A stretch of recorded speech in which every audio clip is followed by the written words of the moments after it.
परिषदेवर लक्ष असेल वेळात पुढल्या बातमीकडे बातमी अमरावतीमधून आहे। अमरावतीत 2000 संत्रा उत्पादक शेतकरी पीक विम्याच्या प्रतीक्षेत असल्याची माहिती मिळते आहे। शेतकऱ्यांना अजून देखील 6 कोटी रुपयांचा संत्रा फळ पीक विमा मिळालेलाच नाहीये। हजारो रुपये भरून मागील वर्षी संत्रा उत्पादक शेतकऱ्यांनी संत्रा फळांचा पीक विमा काढला होता। दरम्यान 10 कोटीपैकी केवळ 4 कोटी 25 लाख रुपये इतकेच शेतकऱ्यांना परतावा मिळालेला आहे आणि यावेळी कृषी विभागाने हात झटकल्याचा आरोप शेतकऱ्यांनी केला आहे। अमरावतीमध्ये आपण बघतोय शेतकऱ्यांना अजून देखील 6 कोटी रुपयांचा फळ पीक विमा मिळालेला नाहीये। दरम्यान 10 कोटी पैकी केवळ 4 कोटी 25 लाख रुपये इतकाच शेतकऱ्यांना परतावा मिळाला असल्याची माहिती मिळत आहे। हजारो रुपये भरून देखील मागील वर्षी संत्रा उत्पादक शेतकऱ्यांनी संत्रा फळांचा पीक विमा काढला होता। मात्र शेतकऱ्यांना अजूनही 6 कोटी रुपयांचा संत्रा फळ पीक विमा मिळालेला नसल्याची माहिती मिळते। अमरावतीमध्ये 2000 संत्रा उत्पादक शेतकरी पीक विम्याच्या प्रतीक्षेत आहेत आणि शेतकऱ्यांना अजूनही 6 कोटी रुपयांचा संत्रा फळ पीक विमा मिळालेलाच नाहीये।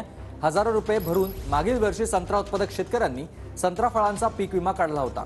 दरम्यान या सगळ्यामध्ये 10 कोटीपैकी केवळ 4 कोटी 25 लाख रुपये इतका शेतकऱ्यांना परतावा मिळाला असल्याची माहिती मिळते। यावेळी कृषी विभागाने हात झटकल्याचा आरोप आता शेतकरी करतात। स्वप्नील उमाप्पाचे सहकारी आपल्यासोबत जोडले गेलेत। स्वप्नील, काय अधिकची माहिती? नक्कीच अमरावती जिल्ह्यातील जवळपास 3500 शेतकऱ्यांनी जे आहेत ते संत्र्याचा फळपीक विमा नुकसानीचा विमा काढलेला होता आणि हेक्टरसाठी जे आहे ते 3033 रुपये भरले होते आणि त्याला परतावा जो आहे तो 1,06,000 रुपये मिळणार होता, परंतु ते पैसे अजून मिळाले नाही। 2000 शेतकरी वंचित आहेत। आपल्या सोबत हे आहेत शेतकऱ्यांचं प्रतिनिधित्व करणारे भाऊ, काय सांगणार? मोठ्या प्रमाणावर शेतकऱ्यांना विमा मिळाला नाही। 6 कोटी 41 लाखाची रक्कम आहे जवळपास।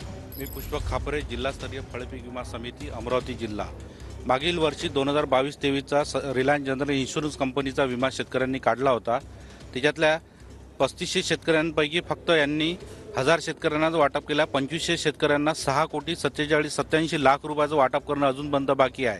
विमा कंपनीचे प्रतिनिधीचे ऑफिस बंद करून ठेवलेले आहे आणि यांना आणि कृषी विभागांना जर आपण विचारणा केली असता ते सांगतात कंपनीवाल्यांच्याकडे आहे। कंपनीवाले म्हणते की कृषी विभागाकडे ठेवलेले आहे। त्याच्यामुळे अजूनपर्यंत शेतकऱ्यांना मागील वर्षीचा विमा मिळाला नाही। त्यामुळे शेतकरी वर्गात संत्रा उत्पादक शेतकऱ्यांना नाराजीच व्यक्त केली जात आहे। शेतकरी काका, किती एकर संत्र्याच्या फळबागा आणि किती रुपये तुम्ही भरले आणि किती अपेक्षित आहे विमा? माझ्याकडे 4 हेक्टर फळबागा आहे। त्यातला मी 2 हेक्टर फळबागा काढलेल्या आहे आणि 2 हेक्टरचा मी जवळपास 27,000 रुपये पर हेक्टर 13,000 रुपये। प्रतिक्रिया बघतो।